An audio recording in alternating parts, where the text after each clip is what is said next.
Hello there, and happy Halloween. I'm Mount Pain 27, and this is Dean of Doom, the show where we give grades to classic and contemporary. Oh, God. It's been a long time since I've been down here. Come to think of it, I don't remember setting up any terminals this year. Seems like it happened all on its own.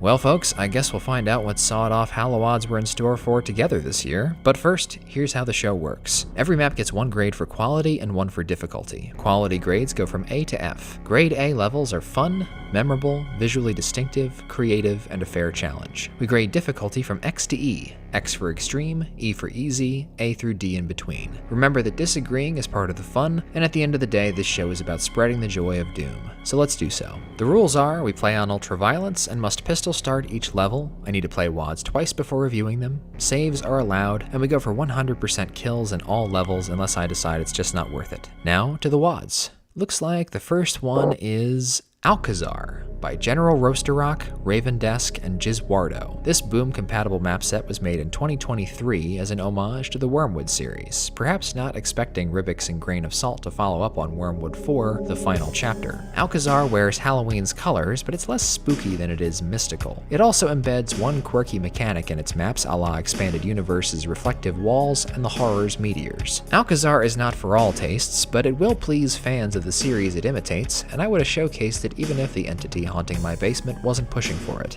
Let's see what we've got. Map 1, It Bites. No kidding. I always forget how goddamned hard the Wormwood WADs are because I play them in a good mood during my favorite time of year and then look back with pumpkin-colored glasses even upon fights I raged at. As you wince through the first few encounters, Alcazar tosses some Ribik's tech into its boiling cauldron with a bubble, bubble, toil, and trouble. Nodding to Jump WAD, these purple gems launch you into the air. At a price. While I enjoy the vertical dimension the gems can add to combat and respect them as a wildcard hazard in larger fights, they're mostly used for platforming, and I hate platforming. In Ravendesk's 3D obstacle course, it's not enough to be nimble and decisive, you also have to keep two delicate economies from crashing. You can't run out of ammo, and you can't run too low on health to make jumps, so you have to spend on pain elementals and archviles, which drive up demand, and minimize needless costs like bumping into gems by accident. Believe it or not, the last fight moves in slow motion compared to what comes later. If you can accept self-dealt damage and conquer one of the archvile corners, the rest will unravel. Cheerful music and festive colors are no comfort for the teeth marks in my neck, but it's better that Alcazar doesn't beat around the bush. Grade B+,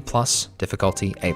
Map 2, So Cracked, an Irish Gaelic word for stillness, calmness, a state of rest. In Alcazar, that's exactly what So Cracked is. A sort of Crumpets Memorial Park, sprung up with purple lettuce, a river of grape soda flowing through it. I can see a trigger-happy lad crying foul over the title if he speaks the language. Rations are tight in this map. You'll pick up a chain gun and a couple of clips, a boomstick capped at 44 uses, and a berserk pack. As you can see, there's an archvile, a cyber demon, and quite a few other ghouls skulking about, so your best bet is to keep quiet while they bicker and save enough health to make the necessary switch jumps. It's a sort of semi-pacifist map then. The turrets you can finish off with a few slugs, and the big guy can be telefragged, but the rest of the trick-or-treaters will just tucker themselves out. I don't much like the Zerk surprise, and I had to Doom Wiki the Mega Armor secret to make my last 28 hit points last, but So Cracked is prevailingly gentle. Grade A-, difficulty B. Map 3, Maybe They're Asteroids. I'm sorry, but this really sucks. I see some similarity between Maybe They're Asteroids and I'm Rubber Your Glue in the overcoming of bleak odds with patience and technical exploits, but unless you survive the self-harm merry-go-round long enough to see the BFG revealed, you won't even know you're holding out hope for something. Here is where I quit Alcazar for a calendar year. I still think it's grating and demands too much faith from the player, but I might accept the high-stress survival scenario were it not for this exit jump.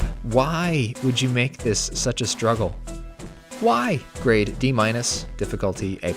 Map 4, Scimitar Stricken. The Arabian localization of stabbed with a sword loses something in translation. Only a fool would expect compassionate treatment from Wormwood and its ilk, but Scimitar Stricken is hell-bent on inflicting pain and misfortune. Let's start with the gems.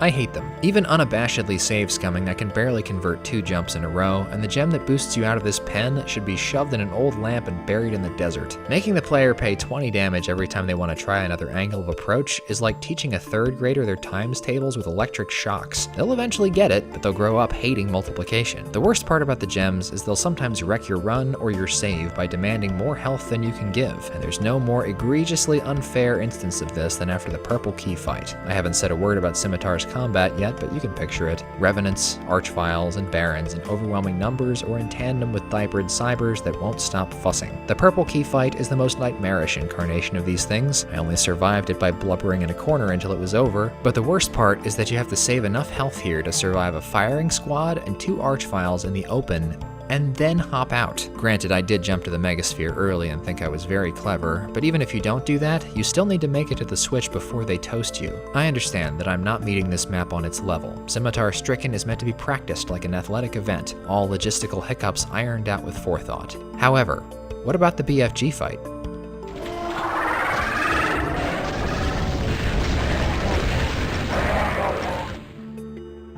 Okay, I get it. Aim for the vials on the right and let the cyber shoot the other 2. But what if he doesn't shoot? What if a rocket gets through? I don't see how your survival here isn't dependent on fate's mood. Desensitized to cruelty by final fight time, I was strolling into Cyberdemon's personal space like it was nothing and managed not to die once. If that was a lucky break, it was the first one I got playing Scimitar Stricken. The opulent art direction and glittering MIDI can only compensate for some of this map's middle fingers. Grade B-, difficulty X. Map 5, Thief. Nothing says Happy Halloween like robbing some rich guy's house. Like most Wormwood main events, Thief is a non-linear key quest that will watch you make mistakes straight-faced. In this moon-washed palace, a little foreknowledge goes a long way to lightening your load. The first time I played Thief, I kicked in the front door right away. Bad idea. This time, I got my pruning shears and jumped into the hedge maze first. I don't think that was the best move either. The purple skull path looks intimidating, but it stacks you up the fastest and yields the most treasure of the 3 if you can hack it. This stampede of hooves and horns feels like a well-deserved grain of salt cameo. The orbiting jump gems don't hurt monsters, so pile on rockets, try to involve the baby cyber spectators, and if you hang tight till cyber mom and pop show up, you're golden. There's a secret switch by the purple key release that reveals a tough but worthwhile jump. Hey, third try. With the BFG, you can walk into Thief's hardest fight with confidence, but we'll get there in a minute. The yellow key subplot starts with a flamin' hot rocket launcher fight before sending you into the shrubbery. There's a lot worse than Jack Torrance waiting for you in here, so don't be afraid to take it slow. The key itself turns on a skeleton faucet, but also provides a plasma rifle and a generous boat of supplies. The scariest part of the return trip is the 4 Archviles that block the side entrance. If you kill the Revenants on the balcony first, some of the vials will be drawn to the bone pile and bleed you dry on cells and rockets. The mega armor behind the Arachno seems to suggest you blast through him, keeping the vials away from the dead, and defend Spidey's post. The way to the green key fight is unscary when you're not short on shells and rockets, but the big porch fight always makes me a little weak at the knees. Without the BFG, this fight is a total nightmare which can only be won with good infighting and well-timed grape gobbling. With the BFG, my strategy is to kill this Archvile, batten down the hatches, and wait for the baby cybers to roll in. One tense standoff later, you can polish off the irritating snipers, swipe the key, and escape up the elevator. This method keeps a crapload of Revenants from descending the stairs on the other side, letting you round them up and splash them to death on your way out. Try this your own way before you judge me for cowardice. Thief is Alcazar's standout map. It's packed with demanding but exciting set pieces, decorated gorgeously, and its portentous closing sequence sets the scene for a unique final stage. Grade A, difficulty X. Map 6. Wish Granted. What a roller coaster of impressions this map has given me across 2 playthroughs. My first thought upon seeing a 0 kill count was, wow, what a high effort credits map. And then I saw those twinkling amethysts and probably said some bad words. I sure do hate those gems, I thought. But I'll give this a chance. Ravendesk and Roasterrock must have some kind of magic touch to keep an avouched platforming hater not only still playing, but very entertained. It's a pleasure to see them devise increasingly creative and complex scenarios for the gems to carry you through. Stacking them gives you a bigger lift, albeit at a higher health cost, and since they bounce you no matter how far above them you are, you can climb steep walls by skipping back and forth across a single gem. Platforming is not my strong suit, but puzzles I can handle, and most of Wish Granted is about figuring out what you have and how to use it. It's a twofold thrill when you can deduce the route and execute the gymnastics, but very demoralizing when you can't do one or the other. For me, the nastiest part of the obstacle course is this sequence. Don't ask me how long I tried to jump backwards onto the short platform, then across to the big one. I'm glad I live on the first floor because I had some dark thoughts when I found out what this ledge was for. The actual hard part is not panicking on your way to the switch and then converting the third and final jump. One more well-timed gem combo and you're pretty much in the clear. There's There's no way I could play this map saveless. Unlike Jump Wad, Wish Granted does not have infinite retries, and that keeps it from being a relaxing coda, but without the stressor of scarcity, the final sequence would not be as satisfying as it is. This brings me to Wish Granted's most important conceit. Throughout the map, there are hidden 6 purple skull keys. You need to find them all. That is, unless you don't mind being murdered by Jinn and dumped in a river.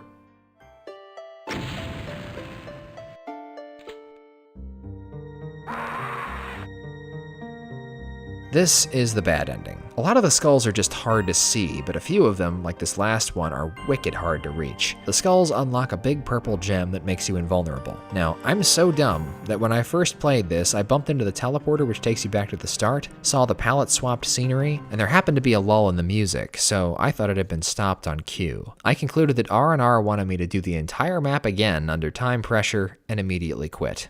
That is not the case. The invuln allows you to use this arc of gems to propel yourself to a shortcut and deflect instant death when you enter the Jinn's secret hideout. Even if I don't fully deserve it, I'm really glad to be one of you. Wish Granted brilliantly sidesteps expectations and renders itself accessible to challenge seekers and tourists alike. It's a bewitching conclusion that took me on a journey in every sense of the word. Grade A, difficulty A+. So, Alcazar bamboozled me a bit. It's Halloween colored, but certainly not Halloween themed, and it recreates Wormwood the way Wormwood recreates itself, taking license to change anything about the game it wants to, owing nothing to last year's incarnation. That the Alcazar triumvirate settles into their own styles rather than aping Rivix religiously is also admirable. I have less fun with Alcazar's shorter maps than I do with Wormwood's, but 5 and 6 are definitely worth persevering to, and I think the unevenness serves to parallel Wormwood Expanded Universe's patchwork experiment quality. My final grade for Alcazar is a B+. Difficulty-wise, I'm going with an X for this one. It's as hard as anything on offer in Wormwoods 1 through 3, and the platforming element may prove prohibitive for some. Now for my Dean's List. Valedictorian, Map 5, Thief. Salutatorian, Map 6, Wish Granted. Class President, Map 4, Scimitar Stricken. And the dunce cap goes to Map 3, Maybe They're Asteroids. Alright, if I'm not mistaken, our next WOD is Wormwood 5. What happened to Wormwood 4? Wormwood 5 arrived on Halloween night 2023. The last one was called The Final Chapter, but 5's text file cryptically states, "I'm not dead, I was just resting my eyes. Why do they keep burying me?" Its unexpected arrival and bare bones packaging gave Wormwood 5 the same aura as an unmarked videotape or a lament configuration. No 2 copies of this WOD are exactly the same. Or at least that's how it appears. Wormwood 5 is cursed, you see. To play it is to make a mortal compact with the ficklest of all masters, chance. I'm not sure even I understand what that means. I really haven't been feeling like myself today. These words don't seem like my own. We better get started. Map 1, The Boiler. Ah, what's this? Heartland Hardware? Here's Johnny! What these jagged hallways contain, I cannot truly tell.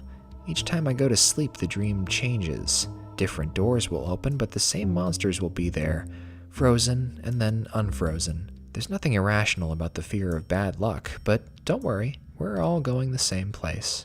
Wait, what's that sound?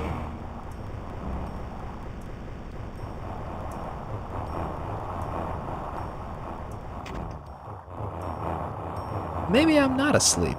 How often do you wake up from a dream laughing? This is a rare map indeed. So short, so peculiar, like a missing page from Alice's Adventures in Wonderland. Sure, I'll roll the dice on another one. Grade A, difficulty... Map 2, Spiral Castle. Here are the rules. Plasma cells are green, BFG cells are purple. There is no chain gun, so pulling the trigger is a big decision, and the BFG is for special occasions only. Blow out candles for gifts, and if you see something sitting on a dice block, it means something else will be sitting there next time you play. Keys, items, guns, it's all in the shuffle. Those fateful cubes are just about the only straight lines you'll see in Spiral Castle. Grain of Salt gives you 3 doors to choose from, winds the world up like a Mobius strip, and away you go. It's a headless chicken run the first time round, and subsequent spins might not be much kinder to you, but Spiral Castle has the gift of perpetual motion. Each game piece is positioned to keep you skidding to cartoonish halts, wheeling back into a train of trouble, and careening another direction. The ubiquitous curvature serves these manic moments, depriving you of easy surfaces with which to scrape off heat, but sometimes providing escape routes too. So many wheedling staircases folded into the environment. It's like a centerless drain of demons and projectiles vortexing about, and the only way out is back around. Grain of Salt has long been the mayhem maestro of the Wormwood duo, but Spiral Castle is the purest of chaos concertos. Encircled in autumn grandeur, it soars like a witch, dances like a gargoyle, and stands up your neck hairs like a werewolf howl. One more painting awaits. Grade A, difficulty A+.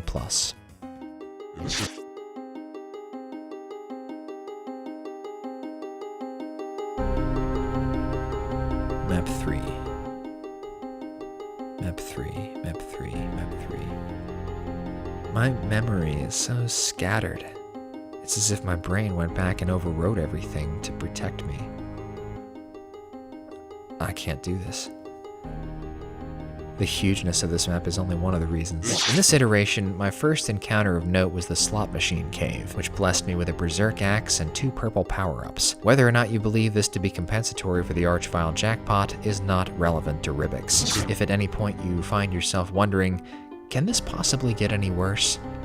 The answer is yes. This is the world at the end of the Ribix multiverse, an all-encompassing recap of themes not just from Wormwood, but from Sunlust, Stardate, Magnolia, and finely crafted fetish film also. Neon metal, secrets for their own sake, mid-map puzzle breaks, Death Destiny discipledom, swooning slaughter, and invocations of the spiritual. My memory is so scattered.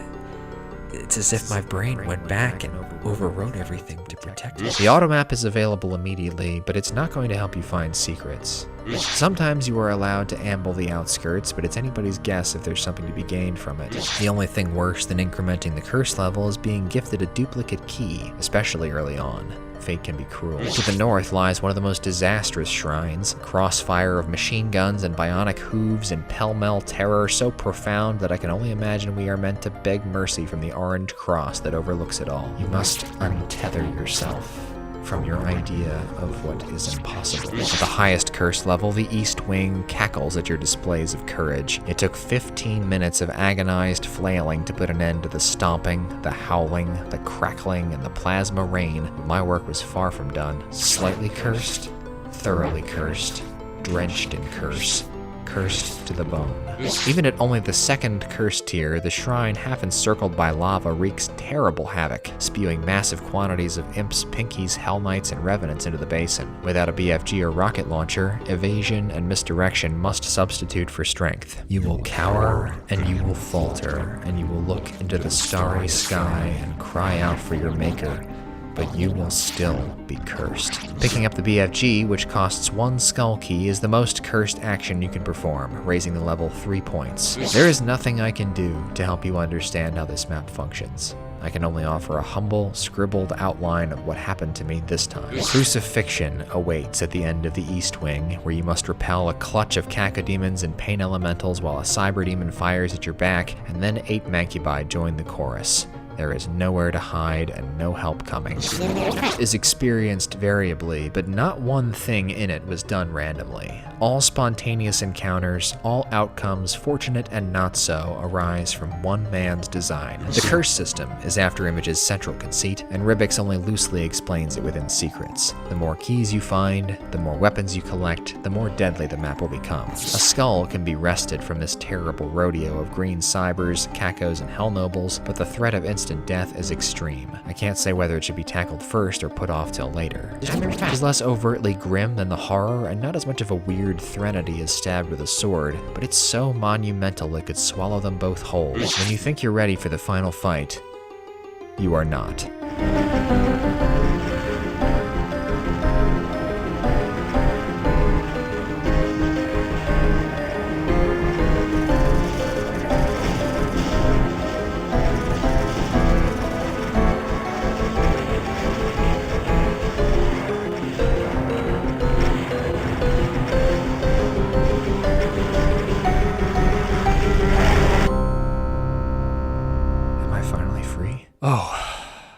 Wow, I completely zoned out. Sorry about that. Alright, if I'm not mistaken, our next WAD is Wormwood 5. Wait, what's going on? Where is my script? This isn't part of the Halloween thing anymore. I actually wrote about Wormwood 5, but it's gone. I don't understand this. It's all blank except for my blurbs about the secret maps. I mean, I guess I'll read them. Wormwood 5 has 2 secret maps, but they're quite silly. Map 31, I'm going to kill you with an axe, is a gauntlet of 8 baby cyber demons that you battle on smaller and smaller platforms with only an axe. I have never felt like finishing it. Map 32, Intense Ultra Slaughter, is a gauntlet of high precision platforming that I actually did finish. It requires mid-saves for me to complete without screaming, which deprives me of any sense of accomplishment, but that's fine. I didn't intend to finish Intense Ultra Slaughter a second time, but it's kind of addicting. Platforming nuts will have a blast. Grade C, difficulty, I didn't write one. Okay, well, that was a wash. I'm really sorry, folks. Weird stuff is happening today. Now, what is this?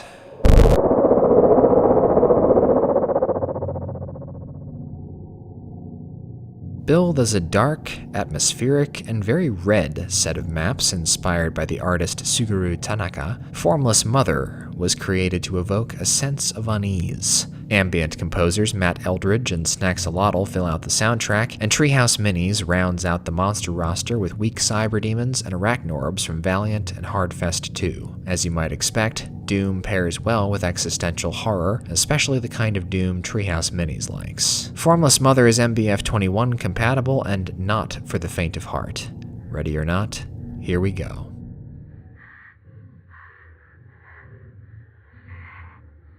Map 1, Site of Dismay. I cannot imagine how many wrong turns you have to take in life to end up in a place like this. Formless Mother begins on an elevator crumbling in an embrace of hemorrhaging brain. There is a serenade of excited breathing playing quietly in the background. On the way down, you'll meet the new faces: levitating, plasma-belching squid, and an immature cyber demon who bursts into red and blue mana when he dies. After a short skirmish on the bottom floor, a fuller picture of your situation begins to develop. Something built those structures in the abyss. Something put candles in the windowsills.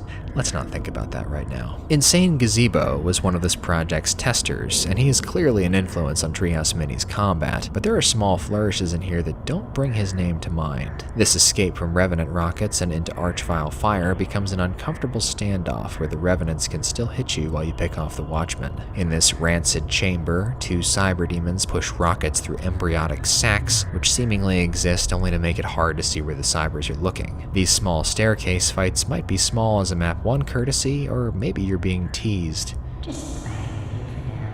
The final fight recaps what should by now be habit. Use the young cybers as turrets until their threat outweighs what is left. The vile lookout makes the second round only slightly more difficult. Site of Dismay is a triumphant art piece, but as a video game level I do have some notes for it. The cleanup job in the Hell Knight trimmed arena is almost more hazardous than the main fight. It's stressful and unsatisfying in a way that does not feel intended. I also dislike how sometimes holes are invisible floors, and sometimes they're just holes. Lastly, it's good form to let players backtrack from the exit, but it also feels out of character for this domain of deformed carnality to be so considerate. These are quibbles. Grade A, difficulty A+. Map 2, Crawling Back to Grace. So this is the quote-unquote non-linear level, which gives you illusory free will as a form of torture. After rocket waltzing with Cybian friends, you'll emerge with only a BFG. The shotgun and chain gun are free, but Mother hid your other toys away, along with the set of colorful skulls which unlocks the village surrounding the Flesh Cathedral. Each encounter can be beaten with only the tools it gives you if the BFG is correctly deployed. The Arachnorb and Pinky Swarm folds under 2 good bursts, the Yellow Key Maze self-immolates if you use the big gun defensively, and I find that pile driving, then rocketing the Telehorde and the Red Key fight is more bearable than juggling pain elementals, cyber demon cheap shots, and all the other stuff. With a little maneuvering, you can unlock the secret encounter at any point after the SSG fight. Dodging a crossfire of rockets and slime balls and a throat flaming up with revenants and archviles is definitely chaotic, but for whatever reason I have trouble dying here. Leave the Hell Knight border be. Mother will take care of them for you. In the coffin-lined town square, the penultimate fight is supposed to kick off when you touch the megasphere, but I resent that. It devalues a strong performance in the secret fight, and it's an unclear cue to begin. Crawling back to Grace, so named for its final act, recovers quickly from this stumble. The Church of Gore welcomes this lost lamb back into the flock, under cartilage chandeliers and arches of musculature still bleeding from the cut. You are to be baptized in the love of the Formless Mother. 3 times she calls forth her ministers, and 3 times you will wring the juices from their bones and let it all gather on the floor. Was this a victory or an offering? If you're not already, you will be desensitized to red by the end of this map, and it's probably not good for a person's sanity to spend so much time here. This domestic scene trembles with foreboding, and I can't get over how wrong these yellow lights are. I have to go now. Mother's calling. Grade A, difficulty X-. Map 3. Trumpeting Ecstasy. One of the most troubling pairs of words I've ever read. Now that we've made it to the main event, Treehouse Minis again dispenses with even the suggestion of player choice. This is a one-way trip. A death march. Or maybe a birth march. Sure, there'll be plenty of little deaths along your rampage through the fallopian halls, and maybe that's just what Formless Mommy Dearest wants. Trumpeting ecstasy. Anyway, it's been a while since a map so abused me with pain elementals. Usually I enjoy their mischief, but Treehouse Minis slams them into so many fights that my blade grows dull on the skulls of lost souls. My words can never capture the tactility of violence the way I want them to, but even if they could, the violence is drowned out by the angst emanating from these walls. Sometimes it seems to notice and enjoy what you do. Take this maze at the beginning. The pent-up hell nobles are panting behind bars, but as soon as you release them, Mother punishes you with cyber demons and archviles. When you find a place to hide, you think you've outwitted her. The demons tear each other apart, and you need only wait for your moment to be free. However, a little while later, you'll come back here, and 4 archviles spawn exactly on the spot where all those nobles died. It's like she knew. It's no surprise to me that the most exhilarating pre-BFG fight is set in this putrid pit with pudendal pyramids pouring fiends into troughs. At the critical moment, there's a horrible chorus of laughter from the brains behind the coursing blood, and the arena floods with sweet, burning pain.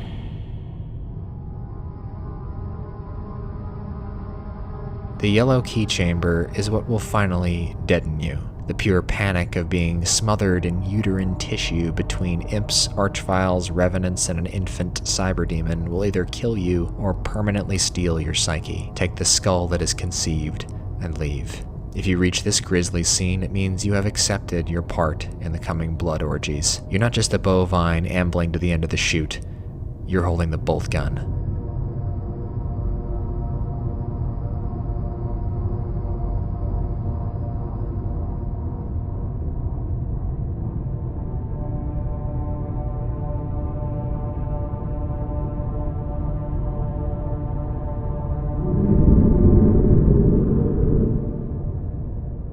So peaceful out there. Though these stillborn sin spawn rain their utmost hatred upon you, love will see you through. Her love. You could say that this place is proof of a godless universe, but let me ask you this. Who is guiding my sword here? Who turns their killing blows aside? Do you really think Mother would let her favorite child die? Stepping into these halos takes you to the end.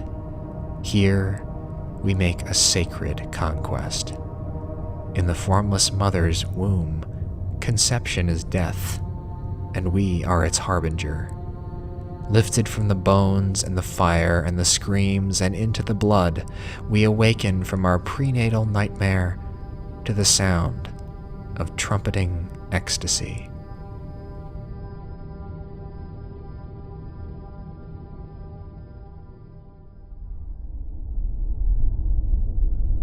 Map 4, Echoes of Rot. It's so nice to be home. I wonder where I left my key to the... Where does this go again? I need a shower. Watch some TV. Oh, I almost forgot about the key. I've just been so tired recently. I haven't been sleeping well. There it is. Now let's see where you go.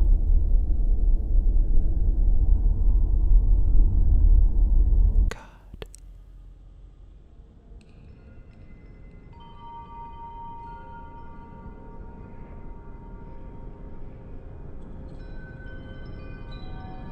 Map 31. Angels gather here. What did you think heaven would look like? Did you think you would be welcomed there? Even when I'm looking directly at this map, it's hard for me to believe it exists. Sunder and its progeny are a huge influence on Treehouse Minis, but he conveys a dread more infectious and lasting than maps in his genre usually do. This garden of pallid blocks is riddled with black, lichenous growths, plagued by the usual intruding viscera, haunted with distortions, and tinged with suggestions of the celestial. Halos, golden bars, chimes smiling in the air. If this place is the source of things we call divinity, grace, and salvation, if we've misread transmissions from on high, that is too terrible to consider. I'm never more uneasy in this map than when I'm in the place of the blood pools. I call it the rec center. Treehouse Minis claims inspiration from liminal spaces in his text file. The term liminal spaces is thrown around somewhat carelessly nowadays. Doom can't help but create surreal, uncannily familiar scenes because it is physically unable to replicate reality. Doom can only remind you of real places, so I don't think liminal is such a useful word here. It's more important that one change of color is all it takes to turn the impression of a fitness club into a place we should never see. For some reason, the detail I find most discomforting is the light streaming through these windows. It's too natural and gentle to belong here. I haven't talked about the combat yet because the setting renders it almost unnecessary, but it's excellent, and arguably more nuanced for omitting the BFG. The first clash in the common area is notable for being the only time Treehouse Minis allows fights in two areas to bleed together. The self-configuring yellow key battleground is arresting, and the rec center's deep water effect creates chilling visuals in unusual situations. The evil eyes are the only element that feel out of place. After the introduction, they only feature in 2 more fights, and they're subbed out for spiders and arachnorbs in the map's most difficult fight, a laser hailfire that's very hard to find shelter from. Ironically, the final fight can be handily circle-strafed and should pose no problem for players who've made it this far. Angels Gather Here articulates fears which rock every human heart, but are for the most part inexpressible. Grade A+, difficulty X-.